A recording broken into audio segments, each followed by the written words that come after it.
안녕하십니까. 오늘 시편 12편 말씀을 시작하겠습니다. 1절 여호와여 도우소서. 경건한 자가 끊어지며 충실한 자가 인생 중에 없어지도소이다. 저희가 이웃에게 각기 거짓을 말하며 아첨하는 입술과 두 마음으로 말하는도다. 여호와께서 모든 아첨하는 입술과 자랑하는 혀를 끊으시리니 저희가 말하기를 우리의 혀로 이길지라. 우리의 입술은 우리 것이니 우리를 주관할 자 누구리요 하미로다. 4절 말씀까지 읽었습니다. 시편 11편과 12편은 짧은 시들이지만 서로 아주 대조를 이루고 있는 의인의 기도인 것을 볼 수 있습니다. 이 두 시는 같은 시대적인 배경, 바로 악인이 득세하는 그 분위기 속에 쓰여졌는데 관점이나 주제, 감정이나 해결 방식이 서로 다른 구조로 쓰여지고 있습니다. 학자들도 이 두 시편을 대조적인 한상으로 보는 경우가 많습니다. 자, 우리가 시편 11편은 의인의 믿음을 말하고 있다면 시편 12편은 의인의 절규를 말하고 있습니다. 또 11편과 시편 12편은 확실히 대조적인 두 시인 것을 알 수가 있고, 이 두 시를 이렇게 나란히 다윗이 쓴 것은 의인의 마음에는 어떤 때는 정말 믿음을 가지고 흔들리지 않는 담대함을 가지고 있을 때도 있지만, 또 어떤 때는 의인이지만 현실 앞에 흔들리기도 하고, 그래서 하나님 앞에 도움을 간절하게 갈망하는 때가 있는 것입니다. 이 두 시가 바로 의인의 마음을 대표적으로 보여주는 한상의 메시지다, 또 고백이라고 볼 수가 있겠습니다. 우리가 시편 12편으로 다시 돌아가서 말씀을 나누겠습니다. 12편 2절에 저희가 이웃에게 각기 거짓을 말하며 아첨하는 입술과 두 마음으로 말하는도다. 여호와께서 모든 아첨하는 입술과 자랑하는 혀를 끊으시리니 저희가 말하기를 우리의 혀로 이길지라. 우리 입술은 우리 것이니 우리를 주관할 자 누구리요 하미로다. 자, 여기에 이 악인들의 특성을 이렇게 시는 이야기하고 있습니다. 자, 악인들은 거짓과 아첨과 두 마음이다, 이렇게 세 가지의 단어로 표현을 하고 있습니다. 자, 거짓이라는 것은 히브리 말로 샤브라고 하는데 공허함, 헛됨, 속임수, 진실이 없는 말을 뜻하고, 그것은 단순한 사실이 아닌 말이 아니라 속이 비어있는 말을 가르칩니다. 겉으로는 그럴듯하지만 실속이 없는 말, 그것이 바로 사람을 속이는 말인 것입니다. 자, 십계명에도 네 이웃에 대하여 거짓 증거하지 말라는 이 말씀이 나오는데, 거기에서 거짓은 허망하고 무가치한 말을 뜻하고 있는 것입니다. 자, 아첨이라는 이 히브리 단어는 하락이라고 하는데 매끄럽게 하다, 미끄럽게 하다, 이런 뜻을 가지고 있고, 비유적으로 달콤하게 꾸며서 속이는 말을 말합니다. 겉으로는 부드럽고 듣기 좋은 말처럼 보이지만 속에는 속임수와 자기 이익을 위한 의도가 담겨 있습니다. 그래서 잠언 2장 16절이나 7장 5절에는 아첨하는 말로 여자가 남자를 유혹하는 그런 내용들이 표현되고 있습니다. 즉, 사람을 미혹시키는 부드러운 말을 아첨이라고 그렇게 말하고 있습니다. 두 마음은 히브리어로 레버라 하는데, 문자적으로 말하자면 마음과 마음이라는 뜻이지만 바로 이중적인 마음, 겉과 속이 다른 태도를 말합니다. 겉으로는 친절하고 진실한 듯 말하지만 속으로는 다른 의도를 가진 위선적인 태도를 강조합니다. 자, 우리가 이런 내용을 통틀어 볼 때 아첨과 거짓의 시작은, 원조는 창세기 3장에 나오는 그 뱀의 언어에서 확인을 할 수 있습니다.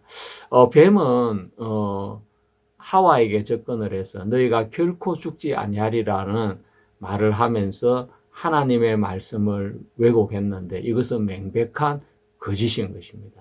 또 뱀은 그 실과를 따먹으면 하나님과 같이 되어서 눈이 밝아져서 선악을 알 줄을 하나님이 아시느니라 라고 하면서 인간의 욕망을 부추기는 그런 말을 했습니다. 이것은 바로 명백하게 인간을 높여주는 아부의 말인 것입니다. 인간이 선악을 알 시가를 따먹는다고 하나님처럼 선악을 알 수가 있겠습니까? 그건 정말 말이 안 되는 소리인 것입니다. 또 겉으로는 인간을 위하는 것처럼 돕는 것처럼 그렇게 말을 했지만 실제로는 인간의 영혼을 타락시키고 인간을 멸망으로 끌고 가고 하나님과 원수가 되게 하고 하나님을 대적하게 하는 바로 두 마음을 품고 두 마음에서 나온 말인 것입니다. 자, 우리가 이 시편 12편에서 나오는 이 악인의 말은 바로 창세기 3장에 나오는 뱀의 언어인 것을 우리는 확인할 수 있습니다. 자, 우리가 성경적으로 연결을 해보면 예수님께서는 마귀를 거짓말장이요 거짓의 아비라고 말씀을 하셨습니다. 거짓의 시작은 바로 마귀인 것입니다.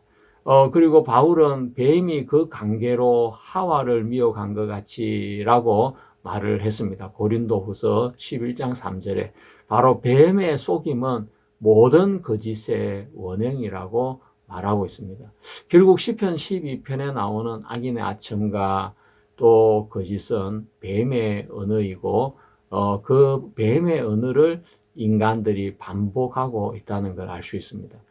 악인이 선택한 언어는 아첨과 거짓말이었습니다. 하나님을 거부하는 악인의 마음은 자연스럽게 사탄의 영향을 받게 됩니다. 성경은 사탄의 가장 큰 특징이 거짓말이라고 했습니다. 너희는 너희 아비 마귀에게서 났으니 하면서 그는 거짓말장이요 거짓의 아비가 되었다고 예수님 말씀하셨는데 거짓과 속임수는 바로 마귀의 본질인 것입니다. 그래서 악인의 입술은 거짓말을 하는 것이 너무나 자연스럽고 그것은 바로 사탄의 영향력 아래에 있다는 증거인 것입니다. 자, 시편 12편에 교만한 말이 나오는데 우리 입술은 우리 것이니 하면서 나오는 이 말은 정말 교만한 말이고 이것은 하나님을 대적하는 마귀적인 표현과 연결이 되는 것입니다. 자, 예수 그리스도는 악인의 거짓말과 아첨에 대해서 이렇게 경고했습니다. 마태복음 12장 34절에는 마음에 가득한 것을 입으로 말하느니라. 바로 악인의 말은 그 마음에 이미 하나님을 떠나 있고 자기의 욕망과 교만으로 가득 차 있기 때문에 자신을 위하는 온갖 아첨과 거짓말을 쏟아내는 것입니다. 즉 말이라는 것은 단순한 소리가 아니라 마음의 영적인 상태를 드러내는 증거인 것입니다. 이런 거짓말이나 아첨의 말은 공동체를 파괴하고 개인 간의 신뢰를 무너뜨리게 만드는 것입니다.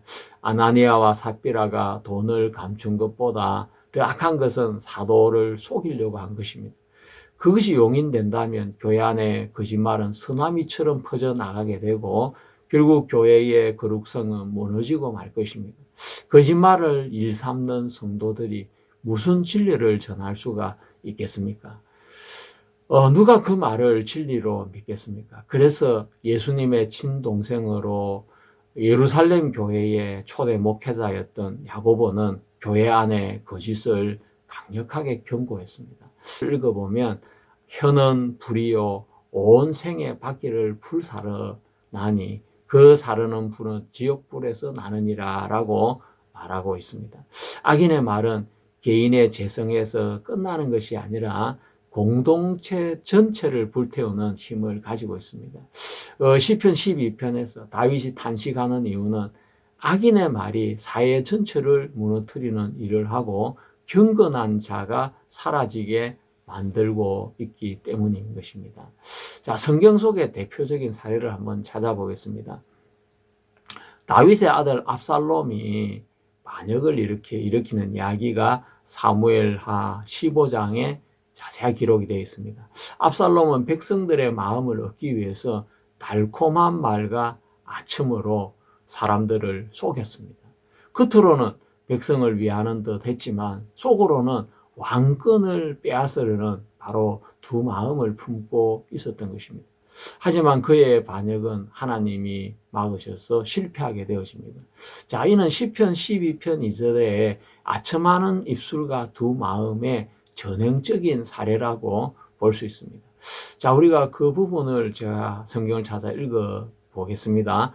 사무엘하 15장 2절에 압살롬이 일찍 일어나 성문 길 곁에서 어떤 사람이든지 송사가 있어 왕에게 재판을 청하러 올 때에 그 사람을 불러서 이르되 너는 어느 성 사람이냐? 그 사람의 대답이 종은 이스라엘 아무 지파에 속하였나이다 하면 압살롬이 저에게 이르기를 네 일이 옳고 바르다마는 네 송사를 들을 사람을 왕께서 세우지 아니하셨다 하고 또 이르기를 내가 이 땅에서 재판관이 되고 누구든지 송사나 재판할 일이 있어 내게로 오는 자에게는 내가 공의 베풀기를 원하노라 하고 사람이 가까이 와 절하려 하면 압살롬이 손을 펴서 그 사람을 붙들고 입을 맞추니 무릇 이스라엘 무리 중에 왕께 재판을 청하러 오는 자들에게 압살롬의 행함이 이 같아서 이스라엘 사람의 마음을 도적하니라. 자, 우리는 여기서 압살롬의 그 태도를 볼 수 있습니다. 압살롬은 자기 앞에 왕 앞에 나오는 사람들을 자기가 그들을 맞이하면서 네 일이 옳고 바르다 하면서 그들을 정말 위해주고 인정해주는 것처럼 하지만 결국은 그의 속 의도는 내가 이 땅의 재판관이 되면 이렇게 했습니다. 바로 이 땅의 재판관이 된다는 이야기는 자기가 왕이 된다는 이야기고 그러면 내가 공의를 너한테 베풀어 주겠다. 네 그 옳은 걸 내가 인정해 주겠다. 결국 자기가 왕이 되면 내가 너 그 재판 네가 원하는 대로 처리해 줄게. 바로 이 말 속에는 아첨이라는 것과 또 그 사람을 속이는 두 마음이 들어있는데 실제로는 반역을 깨하기 위한 마음인 것입니다. 아첨과 거짓말은 바로 자신의 이익만을 생각하는 그런 수단의 도구로 말을 사용하는 것이고 이것은 바로 하나님께 대한 반역으로 이어질 수 있는 것을 보는 것입니다. 인간의 말은 진리를 표현할 수도 있고 또 교만과 기만의 도구로 사용될 수 있습니다. 하나님께서 주신 언어는 책임과 도덕적인 기준으로 이렇게 도덕적인 기준을 수반하는 선물이고 남용될 때는 심판의 대상이 됩니다. 현대사회에서는 표현의 자유를 강조하면서 자기가 책임지지 못할 말을 아무렇게나 내뱉습니다. 다윗 시대에도 악인들이 그랬습니다. 그렇지만 예수님께서는 마태복음 12장 36절을 통해서 우리에게 강력하게 경고하고 계십니다. 사람이 무슨 무익한 말을 하든지 심판날에 이에 대하여 신문을 받으리라 라고 경고하셨습니다. 예수님은 그런 사람을 가장 싫어하셨고 그런 사람을 향하여 하이슬진적이라고 했습니다. 바리새인들은 말과 삶이 다른 사람, 이중적인 사람이었던 것입니다. 자, 우리가 하나님의 심판대 앞에 설 때 악인들이 우리의 혀는 우리 것이라고 이야기를 했지만 우리의 혀는 하나님의 것입니다. 그래서 하나님의 심판대 앞에 서면 내가 하고 싶은 말을 혀가 하는 것이 아니라 하나님 앞에서 내가 육체를 입고 행했던 모든 일들을 짓고 하게 된다고 로마서 14장 12절은 우리한테 말씀해 주고 계십니다. 자, 그러면 성도들이 해야 될 말은 어떤 말일까요? 사도 요한은 요한 1서에서 우리가 그의 계명을 지키면 이로써 우리가 저를 아는 줄 알 것이요 저를 아노라 하고 그의 계명을 지키지 아니하는 자는 거짓말하는 자요 진리가 그 속에 있지 아니하되. 자, 요한 1서 2장 3절 4절 말씀입니다. 자, 초대 교회 시대의 복음은 아주 혁명적인 사상이었습니다. 로마 제국은 아주 뚜렷한 계급 사회였는데 예수 그리스도를 믿는 성도들은 빈부귀천을 떠나서 계급의 고하를 떠나서 그들은 다 형제가 되고 자매가 되는 것입니다. 그리고 사람들의 가장 큰 매력을 느끼는 그 재산마저도 자기 것으로 여기지 아니하고 교회 앞에 내놓고 성도들이 함께 공유할 수 있도록 그렇게 썼다고 사도행전은 이야기하고 있습니다.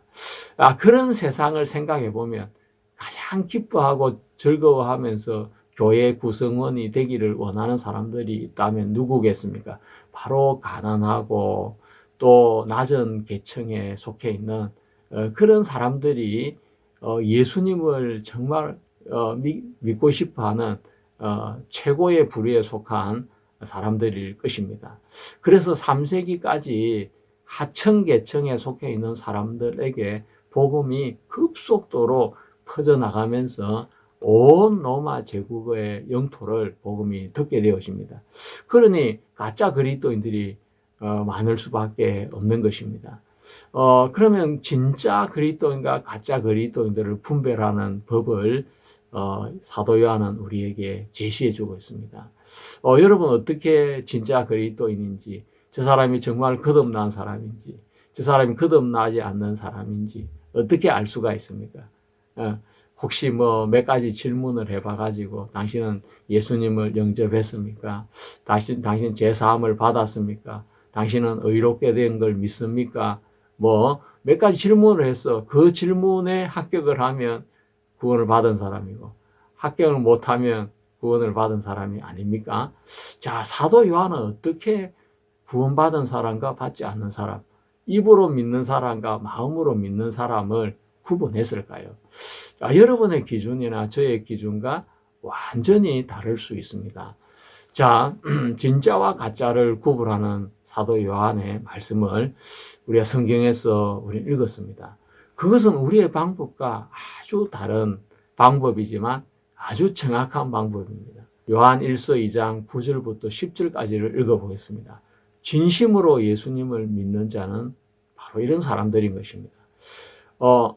자, 요한은 이야기했습니다. 그의 형제를 미워하는 자는 지금까지 어두운 가운데 있는 자요. 말씀하고 있습니다. 자, 형제를 미워하는 자는 어둠 속에 있는 자다. 자, 예수님을 믿는다 하면서 바로 예수님의 계명은 형제를 사랑하라는 것입니다. 형제를 사랑.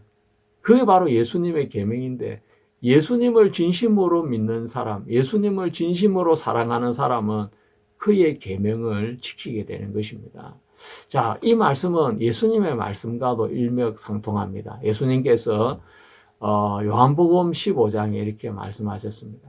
내가 아버지의 계명을 지켜 그의 사랑 안에 거하는 것 같이 너희도 내 계명을 지키면 내 사랑 안에 거하리라 라고 예수님은 요한복음 15장 11절에 말씀하셨습니다. 그러니까 우리가 예수님 안에 거하는 방법은 예수님의 계명을 지키는 것인데 예수님의 계명은 형제를 사랑하는 것입니다.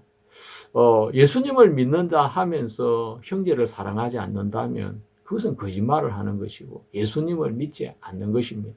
자, 사도 요한의 말씀을 정리를 해보면 사도 시대의 대표적인 거짓말은 자신이 성도라고 하면서 주의 계명을 지키지 않는 자, 바로 형제를 사랑하지 않는 자인 것입니다.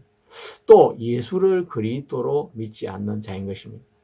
사도 요한은 성도 개인의 거짓말을 분별하는 말을 했다면 베드로는 거짓 선지자를 밝히는 말씀을 해주고 있습니다. 사도 베드로는 역시 베드로전서 1장에 복음을 소개하면서 믿음의 결국은 영혼의 구원을 받습니다 라고 했고 그 후에 너희가 진리를 순종함으로 너희 영혼을 깨끗하게 하여 거짓이 없이 형제를 사랑하게 이르렀으니 마음으로 뜨겁게 피차 사랑하라 라고 이제 하셨고 그러므로 모든 악독과 모든 계율과 외식과 시기와 모든 비방하는 말을 버리고 갓난 아기들과 같이 순전하고 신령한 젖을 사모하라고 했습니다. 자, 우리가 베드로전서 1장의 구원에 대한 이야기를 하면서 너 영혼을 깨끗하게 이제 됐으니까 이제 구원을 받은 사람의 첫 번째 열매는 변화는 형제를 거짓 없이 사랑하는 그 마음의 태도인 것입니다. 그것은 바로 주님의 계명인데 주님의 계명이 예수님을 믿지 않을 때는 나와 상관이 없다가 예수님을 믿고 구원을 받으면서 그 계명 안에 들어오게 되는 것입니다. 그리고 구원받은 사람은 첫 번째 또 변화가 나타나는데 그것은 바로 말에서 변화가 일어나는 것입니다.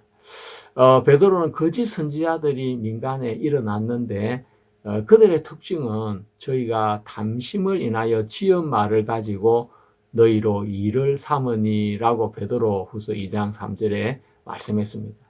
자, 그들의 특징을 베드로가 정확하게 이야기했습니다. 거짓 선지자의 특징은 담심을 가지고 거짓말, 지은 말로 너희를 일을 삼는다고 이야기했습니다. 담심이라는 것은 하나님을 섬기는 것보다 돈이나 권력, 명예를 추구한다는 것이고, 그러면은 말이나 왜곡된 교리를 사용한다는 것이고, 그리고 성도들을 이용해서 경제적인 이득이나 또 권력적인 영향력을 얻기 위해서, 또 이익을 얻기 위해서 바로 이 거짓 선지자들은 이렇게 말을 하고 교회에 접근을 한다는 것입니다.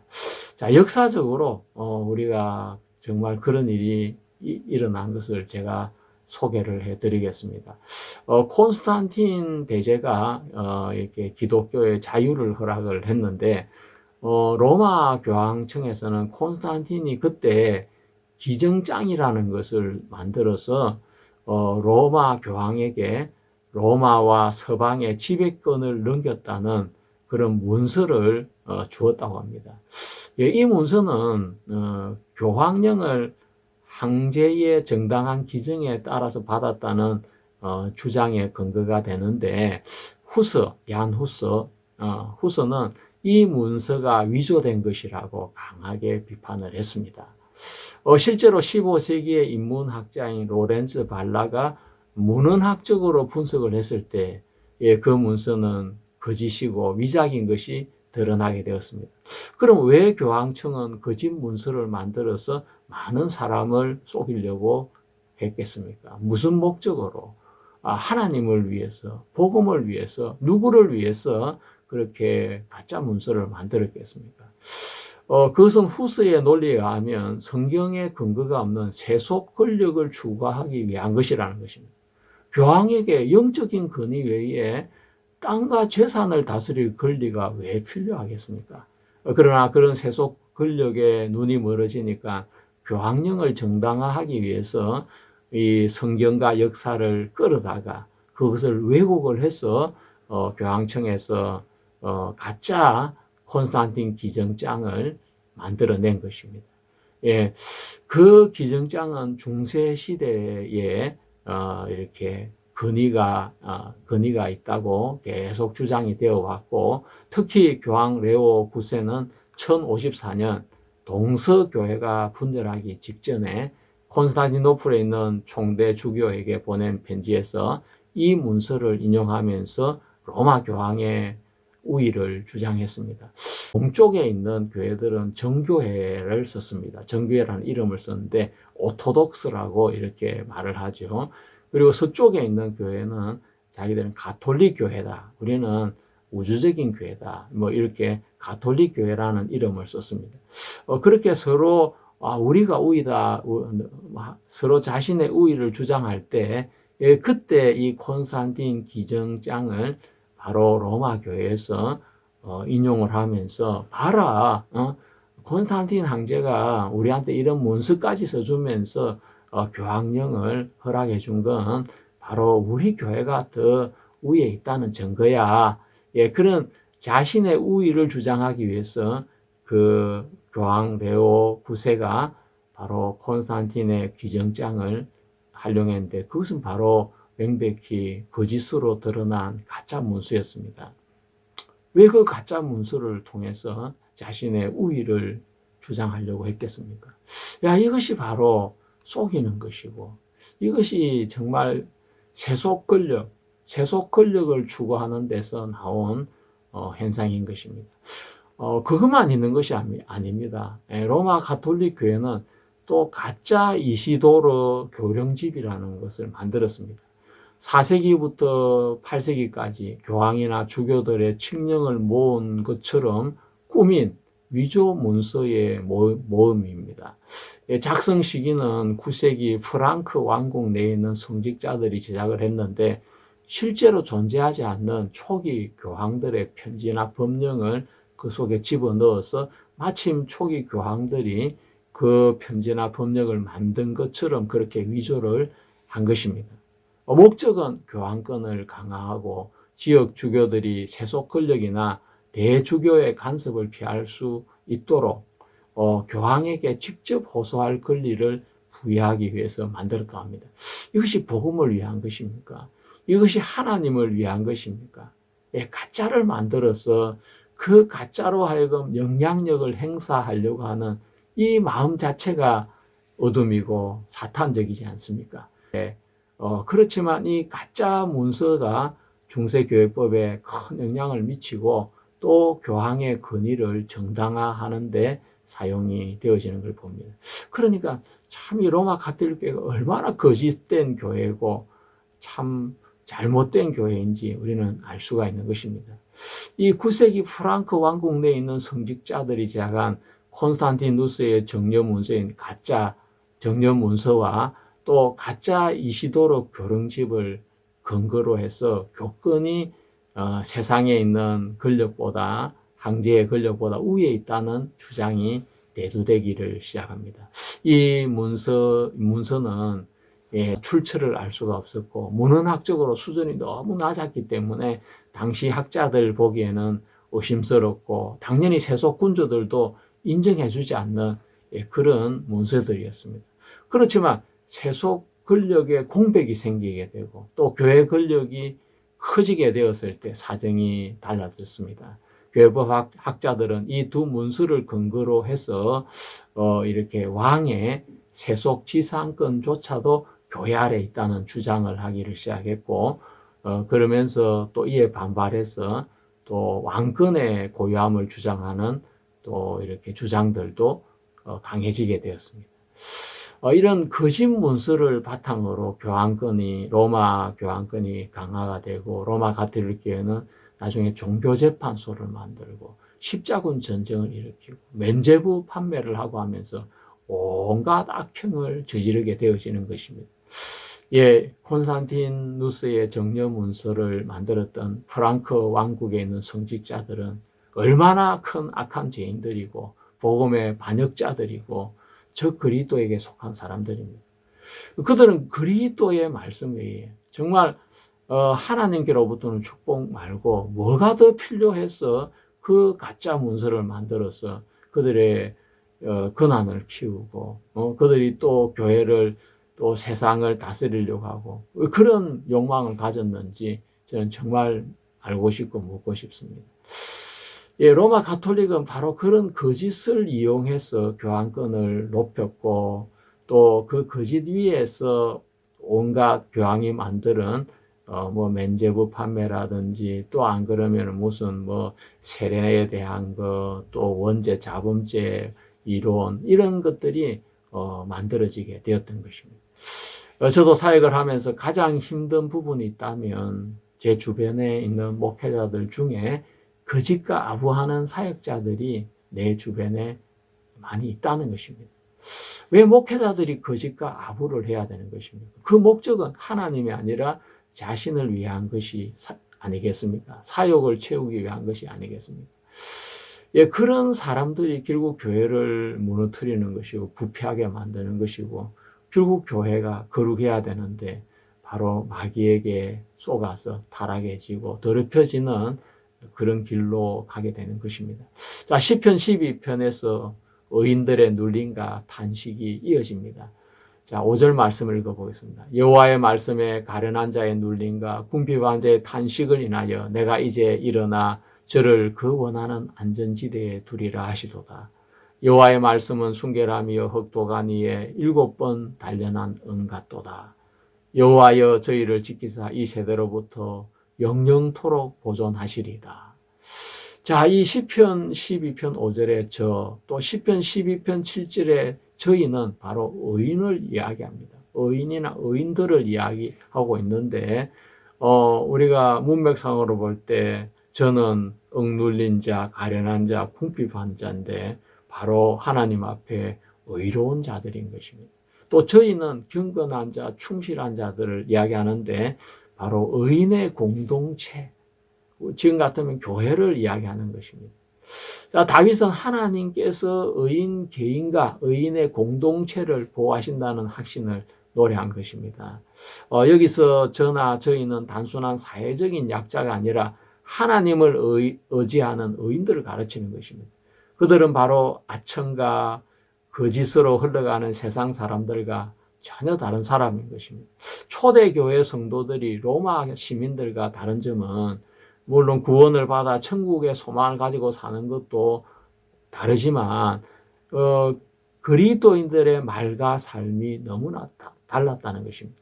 로마 시민들은 무슨 말을 하든지 화려한 미사 여구를 쓰면서 신들의 이름을 들먹여가면서 가장된 말을 하고 아부의 말을 일삼는데, 로마 시민으로 있다가 구원을 받은 그리스도인이 되어지면 말이 아주 단조로워지고 깨끗해지는 것입니다. 예를 들어서 로마인들은 말을 할 때 주피터가 보장한다, 마르스의 이름으로, 그런 식으로 신들의 이름을 몇 번씩 넣어가면서 말을 해야 되고, 그래야 신성성이 덧붙여지고, 그래서 맹세와 약속은 신의 권위를 빌려야 더 신뢰할 수 있다고 여겼습니다. 또 황제 숭배도 언어 속에 반영이 되어서 황제를 신격하는 표현을 일상적으로 사용했다고 합니다.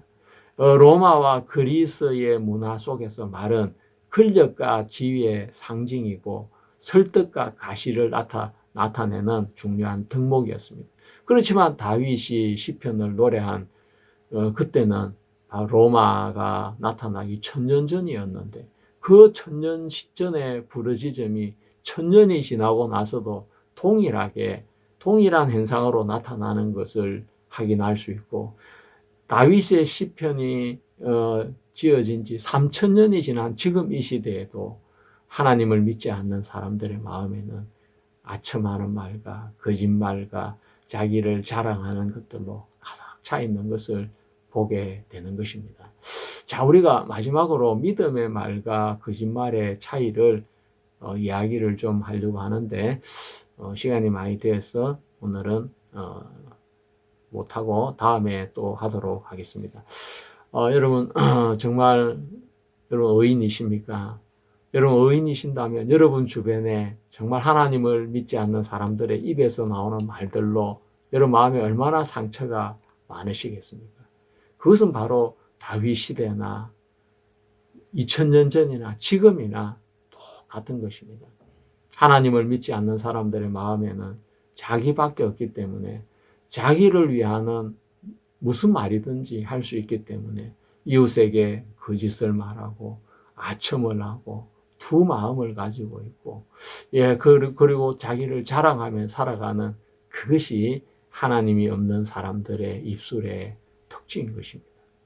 그렇지만 하나님은 정말 그들이 하는 모든 말을 인하여 그들을 심판하시고, 또 의인들은 이제 구원을 받고 나서 제일 먼저 우리의 말이 달라져야 되고, 이제 우리가 말로만 하는 삶이 아니라 정말 예수님의 가르침을 우리의 마음으로 받아서 형제를 사랑하고 또 신령한 말씀을 사모하고, 그러면서 우리의 삶이 예수 그리스도의 이끌림을 받는 삶을 사는 것이 진정한 그리스도인인 것입니다. 여러분 감사합니다. 오늘 말씀은 여기까지 드리겠습니다. 감사합니다.